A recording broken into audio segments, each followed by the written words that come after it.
So hey my friends welcome. So देखिए, ये आदित्य श्रीवास्तव जिन्होंने एस्से लिखा है, एस्से का पेपर का क्वेश्चन है ये फोर्थ वीडियो है।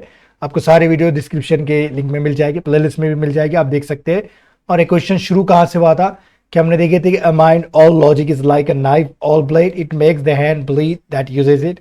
सारा मतलब मैंने आपको बताया हूँ, क्या फ्रेज है, क्या मायने है, किस तरीके से आंसर लिखना है, सारी बातें पहले ही वीडियो में हो चुकी है, जिसमें ये बताया गया था कि कोई एक ऐसा नाइफ है, कोई ऐसा एक चाकू है, छुरी है जिसपे हैंडल लगा हुआ नहीं है। तो आप किसी को हर्ट करने जा रहे हो तो आपको भी हर्ट होने वाला है, आपको भी चोट पहुंचने वाली है, राइट। सो वो बात की वो क्वेश्चन था, लेकिन उसे किस तरीके से, किस अंदाज में डेकोरेट किया गया, सजा कर लिखा गया है आदित्य श्रीवास्तव के जरिए। हमने वो सारी चीज़ें देखी है 3 वीडियो में, आप देख सकती है, उसका ही कंटिन्यूएशन है। सो आपको बड़ा अच्छा आसानी से समझ में आएगा। आज अब ये लास्ट चीज़ है, मतलब लास्ट वीडियो है, सारा ऐसे का ये जो क्वेश्चन है वो पूरा कंप्लीट हो जाएगा। तो दिल लगाकर वीडियो को देखिए और कुछ सीखने की कोशिश ज़रूर कीजिए, और कुछ सीखने को मिला तो कमेंट ज़रूर कीजिए और लाइक कर सकते हैं इंस्पिरेशन देने के लिए, राइट। सो सिमिलरली इसी तरह the self preservation instinct highlighted in Darwin's origin of species prevents the person from undergoing the fatigues of actions for the goal of compassion. Okay, तो मैं थोड़ा सा इसे नीचे ले लेता हूँ। सो देखिए, यहाँ पे एक टर्म का नाम हुआ है कि आपको पता है कि ऐसे में हम जितना ज़्यादा टर्मिनोलॉजी का इस्तेमाल होता है जो आम है, मतलब जिसे समझ में आए, कुछ मुहावरों का, प्रोवर्ब्स का इस्तेमाल हो रहा है, कुछ इडियम्स का इस्तेमाल हो रहा है, हम सारी चीज़ें देख रहे हैं। और कोई क्या कह रहा है, कोई थिंकर्स वगैरह, वो भी सारी चीज़ें ऐड हो रही है। सारे जीएस पेपर्स के सारी चीज़ों को एक ही चीज़ में ऐड किया जा रहा है, राइट। आप ये देख रहे हैं हम सारी चीज़ों के। सो देखिए, यहाँ पे एक थ्योरी का नाम मतलब similarly, right, the self preservation instinct. अब ये क्या होता है? देखिए, आप कोई ऐसा काम है जो आप बचपन से कर रहे हैं लेकिन आपको पता नहीं उसका मकसद क्या है। एग्जाम्पल के जरिए मैं समझाता हूँ कि कोई जानवर का बच्चा है, जैसे हम भी, इंसान भी शामिल है इसमें और एनिमल्स भी शामिल है, लेकिन एनिमल्स से ज़्यादा समझ, चलो हम इंसान का ही एग्जाम्पल ले लेते हैं कि अगर हम थोड़ा सेंस आने के बाद, 4-5 साल होने के बाद, अगर आप कोई बच्चे को आग के पास लेके जाओगे, उसका हाथ मारोगे तो हाथ ऑटोमेटिक क्या करेगा, पीछे ले लेगा, राइट। सो उसे हम कहते हैं प्रिजर्वेशन इंस्टिंक्ट। ओके, सो यहाँ पे क्या हो रहा है कि आपके अंदर वो काबिलियत बचपन से, मतलब पैदा हो जब से ही है कि आप अपने आप को बुराई से रोकते हो, और खास करके जानवर में पैदा हो जब से ही स्टार्ट हो जाती हो, राइट। लेकिन कमजोर होने की वजह से हम ये परफॉर्म नहीं कर पाते बचपन में, लेकिन बाद में बड़े होकर हमको समझ में आता है कि क्या बुरा है, क्या हमें हर्ट करने वाला है, तो हम उससे दूर रहते हैं। तो यही है, ओके, इसके माने भी वैसी है। सो हाईलाइट किया गया था डार्विन्स के ओरिजिन ऑफ स्पीसीज में। ओके, सो प्रिवेंट्स, ओके, ये क्या प्रिवेंट्स करता है? ये जो स्पीशीज का जो ओरिजिन ऑफ स्पीशीज है, ये प्रिवेंट्स करता है, रोकता है हमें पर्सन को from undergoing the fatigue of action. क्या अंडरगो के माने गुजरने से, ये किससे रोकता है? ये हमें इंसान को गुजरने से रोकता है। फटीग्स ऑफ एक्शन मतलब हम थक ना जाए, आलस ना आए हमें, वैसे एक्शन से रोकता है। For the goal of compassion, यानी जो दया की है, जो हमदर्दी की हमारे अंदर भावना है, वो गोल हासिल करने के लिए हम क्या हो, फटीग एक्शन ना हो, मतलब हमारे जो एक्शन है वो आलस भरे ना हो। For the goal of compassion, ये हमदर्दी के, दया के गोल को क्या पाने के लिए। अब यहाँ पे बात हमारे माँ बेटी की बात में नहीं हो रही है, यहाँ पे इंटरनेशनली भी बात हो रही है कि जो दूसरा देश है उसमें कोई मसला है तो हम उससे हेल्प कीजिए, करे, मतलब करना है, अगर हमारे अंदर काबिलियत या औकात है तो, राइट। वो भी बात आ रही है यहाँ पे, हम ऊपर के पैराग्राफ से इस चीज को समझ सकते हैं, कनेक्ट कर सकते हैं। So the bystanders when an accident occurs, okay, the bystanders when an accident, मतलब यहाँ पे कॉमा है, समझ लीजिए। When an accident occurs tend to think more about preserving their sanity from the legal burdens and less about the human touch of saving a life hanging in perils. आपको दिख रहा है पूरा? ओके, सो देखिए यहाँ पे क्या बात हो रही है, बाय स्टैंडर्ड्स के माने दर्शक, एक तरह से जो अब समझे किसी का एक्सीडेंट हो रहा है रास्ते पर तो हम खाली तमाशा देखते हैं, वहां पे कोई सेल्फी लेगा, कोई कुछ करेगा, तो उसे हम बाय स्टैंडर्ड्स कहेंगे। व्हेन एन एक्सीडेंट अकर, जब एक एक्सीडेंट होता है तो वो क्या सोचते हैं, मतलब जो भी इंसान है वो क्या सोचने लगता है ज्यादा, प्रिजर्विंग देयर सैनिटी। ओके, सो वो उसके बारे में सोचने लगता है कि वो अपने आप को कैसा बचाएगा, किसी वजह से लीगल बर्डन्स के, मतलब आज क्या होता है कि अगर कोई कभी कोई किसी को बचाते तो जो बचाने वाला उसी ज्यादा क्वेश्चन पूछे जा रहे कि तूने ही एक्सीडेंट नहीं कराया क्या, तू ही से मारना चाहता है। So that's the legal burden. So we just want to preserve ourselves, okay, our sanity from the legal burden, that kind of legal burden I am talking about. So you might have understood now.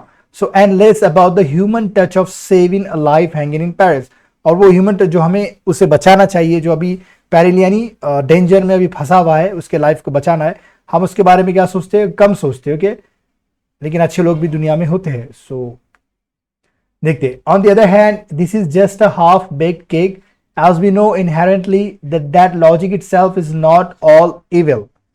और देखिए दूसरी तरफ on the other hand, यानी दूसरी तरफ हमेशा बोलते हैं ना, एक तो बात ये है और दूसरी बात ये है, तो इस तरीके से ऑन द अदर हैंड यानी दूसरी तरफ दूसरी बात ये है कि this is just a half bake cake, यानी ये हाफ बेक केक यानी ये आधा सा केक पका हुआ है, भुना हुआ है, ऐसे इसके मायने हो रहे हैं। लेकिन इसके मायने है कि कोई चीज़ अच्छे से प्लान नहीं की गई है, कोई अच्छे से सोचा नहीं गया है, उसे गौर व फिक्र नहीं किया गया, कंसिडर नहीं किया गया, उसे हम हाफ बेक्ड केक कहेंगे। Okay, that's the thing here.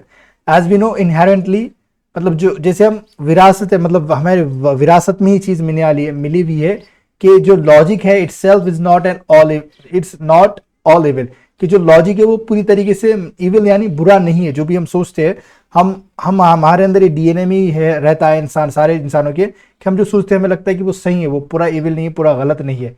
Okay, be it the cost benefit analysis of Bentham's utilitarianism और the launching of our, okay थोड़ा सा नीचे ले लेता हूं मैं, launching of our dear Chandrayaan 3। Okay, so यहां तक हम पहले इसे ड्रिल कर लेते हैं कि क्या बात हो रही है यहाँ पर। सो देखिए यहाँ पे और एक नाम आ गया है कि be it cost benefit analysis of Bentham's utilitarianism.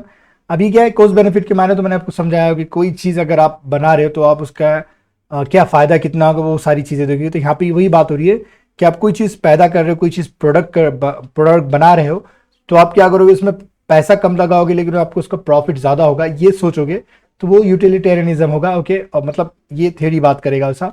और the launching of our dear Chandrayaan 3, मतलब जो लॉन्च है वो करना हो चाहे ऐसी बात हो रही है यहाँ पे। बी इट लिखे हुआ है, बी इट यानी चाहे ये हो या वो, हम बोलते हैं ना be it you, be it any other person, I don't talk to you any more, वैसा कि तुम हो या कुछ और हो, मैं तुमसे बात नहीं करूँगा, something like that we can just use. So Bentham's utilitarianism और the launching of our dear Chandra, कि वो बेंथम्स का जो यूटिलिटेरियनिज्म का जो कोस्ट बेनिफिट एनालिसिस हो या फिर लॉन्च करना हो चंद्रयान 3 को, logic and rationality forms an essential component of the human mind. और जो लॉजिक है और जो रैशनैलिटी है वो क्या है, इंसान के कंपोनेंट है, मतलब एसेंशियल कंपोनेंट, बहुत ही महत्वपूर्ण कंपोनेंट हिस्से है ह्यूमन माइंड के, ऐसा समझ सकते हैं आप। ओके, फिर even our constitutional fundamental duties exhort us to develop scientific temper and critical thinking, right. So देखिए जो हमारा कॉन्स्टिट्यूशनल फंडामेंटल ड्यूटीज है वो भी एग्जॉर्ट के माने क्या है यहाँ पे, कि कोई आपको बहुत ज़्यादा स्ट्रांगली क्या कर रहा है, इंकरेज कर रहा है, अर्ज कर रहा है कोई चीज़ करने के लिए, तो हमारे जो फंडामेंटल ड्यूटीज है वो हमें बहुत ज़्यादा इंकरेज करता है क्या डेवलप करने के लिए, साइंटिफिक टेम्पर एंड क्रिटिकल क्या होना चाहिए, थिंकिंग होनी चाहिए। अब देखिए क्या बता रहा है साइंटिफिक टेम्पर के क्या मायने होते हैं। देखिए किस तरीके से बोलना है आपको, कि कोई ऐसा एक्सपेरिमेंट है, कोई ऐसा नॉलेज है जो आपके सामने आता है और आपको पता है कि इसका रिजल्ट शायद बुरा हो, लेकिन आप ओपन माइंडेड है और उससे क्या करोगे, आप अपनाओगे, तो वो एक साइंटिफिक टेम्पर होगा कि आपके अंदर ये मानने की आप ओपन माइंडेड है, सारी चीज़ों को क्या कर सकते हो, आप मान सकते हो। और वहीं पे क्रिटिकल थिंकिंग भी मिलता जुलता ही है कि जो भी सारी चीज़ें हैं आप क्या करोगे, रीजन से एग्जामिन करोगे सारी चीज़ों को और फिर उस पर कोई डिसीजन लोगे, ओके, जस्टिफाई करोगे उसे, वो वाली चीज़ें क्रिटिकल थिंकिंग में आती है। तो ये हमें क्या करता है, हमारा फंडामेंटल अपना कॉन्स्टिट्यूशन भी हमें क्या करता है, ये इंकरेज करता है, एग्जॉर्ट करता है करने के लिए। Synthesizing the necessity of logic with the lack of its sufficiency takes us to the Socratic dialectic methodology of holistic character development via questioning. Okay, so यहाँ पे और एक थिंग आई है यहाँ पे, Socratic dialectic methodology. Okay, पहले यही term समझ लेते हैं हम कि Socratic dialectic methodology क्या है। देखिए हम जब डिस्कशन करते हैं, दूसरे को भी मौका देना है, हमें मौका देना है, और हम उसके जरिए क्या कर रहे हैं, नॉलेज को ढूंढ रहे हैं, मतलब एक ट्रू नॉलेज के जरिए, मतलब हमें सच्चाई की अभी क्या है, सच्चाई को पाना है, सच्चाई वाला नॉलेज चाहिए, ट्रू नॉलेज चाहिए हमें, तो हम डिस्कस करेंगे, लोगों को भी डिस्कस करने देंगे, और डिस्कशन में हमें क्या होगा, बहुत सारे थॉट्स क्लियर हो गए, बहुत सारी चीज़ें क्लियर होगी और हम नए नॉलेज को भी इख्तियार करेंगे और हम सच्चाई तक पहुंचेंगे। तो वो एक सोक्रेटिक डायलेक्टिक मेथोडोलॉजी थी। ओके, सो हम वही बात हो रही है कि synthesising the necessity of logic with lack of necessity, okay, lack of its sufficiency takes us to the Socratic dialectic methodology of holistic character development via questioning. So ये जो हमारे अंदर जो नेसेसिटी हम लॉजिक की हमारे पास बहुत ज़्यादा, मतलब हमें होशियार बनना है, लेकिन हमारे पास उतनी अभी चाहत, मतलब सफिशिएंट नहीं है, पर्याप्त चीज़ नहीं है हमारे पास, तो ये हमें कहाँ लेकर जाएगा, सोक्रेटिक डायलेक्टिक मेथोडोलॉजी के पास लेकर जाएगा of holistic character development. Holistic यानी पूरी तरीके से ओवरऑल आप क्या हो जाओगे, आपका डेवलपमेंट होगा, आपके कैरेक्टर का डेवलपमेंट होगा, किस तरीके से होगा, क्वेश्चन करके। तो ये मेथड में क्या होता है, क्वेश्चन ही होता है, जिसके जरिए आप ट्रू नॉलेज में पहुंच जाते हो, ट्रू नॉलेज हासिल कर लेते हो। तो आगे बढ़ते हैं हम।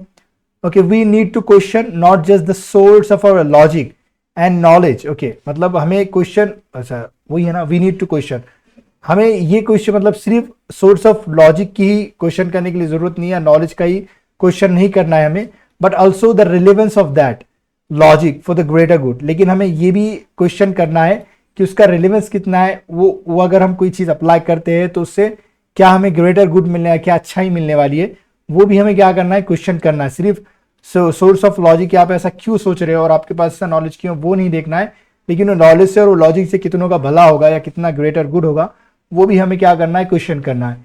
ये बात हो रही है यहाँ पे। So such a holistic rational process has the ability to not just sustain humanity. Okay, पर इतना ही देख लेते। Such a holistic rational process, यानी होलिस्टिक रैशनल प्रोसेस कि आप क्या कर रहे हो, लॉजिक का सोर्स ही नहीं पूछ रहे हो, नॉलेज ही नहीं पूछ रहे हो, लेकिन उसकी कितनी इंपॉर्टेंस है, वो उससे क्या भला होगा वो भी देख रहे हो, तो ये होलिस्टिक रैशनल प्रोसेस कहलाएगा। मतलब इस क्वेश्चन के लिहाज से has the ability to not just sustain humanity, तो इसके अंदर ये काबिलियत है कि वो सिर्फ इंसानियत को ही नहीं बचाएगा, but also to progress towards the higher order goals, और ये क्या करेगा, हायर ऑर्डर गोल्स की तरफ भी लेकर जाएगा, ऑफ सेल्फ एक्चुअलाइजेशन।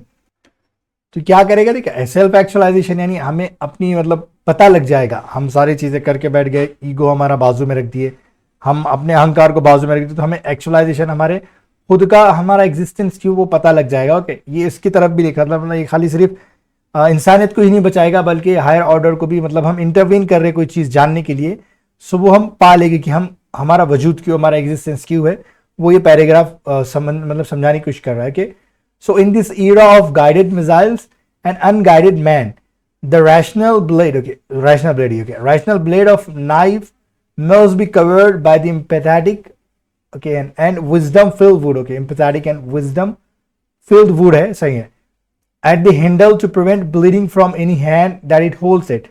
so देखिए कितना अच्छे से कि यहाँ पे हम जो मिसाइल, गाइडेड मिसाइल यानी क्या हम बोल रहे हैं कि उस देश में जाकर गिर जा, तो गाइड की हुई है, वहां जाकर गिर जाएगी, लेकिन माइंड क्या है हमारे, अनगाइडेड है कि लोगों को पता ही नहीं करना क्या है, जो दिल में है वो कर रहे हैं।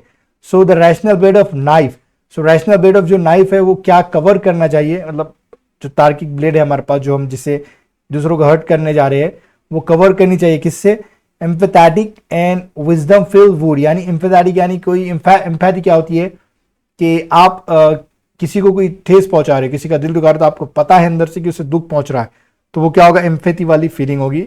तो उसके कवर से हमें, उसके हैंडल से हमें उस चाकू को, नाइफ को क्या करना है, कवर करना है। और विजडम फिल्ड वुड यानी जिसमें विवेक और जिसमें होशियारी, अक्लमंदी भी भरी हो, ऐसे वुड को उस हैंडल पर लगा देना है, to prevent bleeding from any hand that it holds it. So क्या इससे प्रिवेंट होगा कि जो उसे पकड़ा है उस चाकू को, उस नाइफ को, उसका हाथ क्या होगा, ब्लीड नहीं होगा, ब्लीड यानी खून नहीं बहेगा उसके हाथ से, उसे जख्म नहीं होगा। अगर ये दो चीजें होगी तो उसमें विजडम होगा, एम्पैथी होगी, दूसरों को भी हर्ट नहीं करेगा, खुद भी हर्ट नहीं होगा। अब देखिए यहाँ पे बातें फिगरेटिवली हो रही है, मतलब एक बना चढ़ाकर बोला जा रहा है, लेकिन कितने अच्छे अंदाज में कि क्वेश्चन को हैंडल करते हुए बोला जा रहा है, कि टारगेट करते हुए बोला जा रहा है। सो देखिए, such a heart guided by love and wisdom has the ability to become okay trailblazer right, trailblazer okay, and make this knife a brush, okay, through which we paint our collective features in brilliant and illuminating hues। okay, so ऊपर ले लेता हूं मैं थोड़ा सा। so देखो, such a heart guided by love, जो ऐसा दिल जिसे हम गाइड कर रहे हैं प्यार से, उसे अक्लमंदी दे रहे हैं, तो इसके अंदर क्या हो गया, has the ability to become trail blazer, यानी ट्रेल ब्लेजर के माने है इनोवेटर, एक तरह से कोई इजाद कर रहा है चीजों को, okay?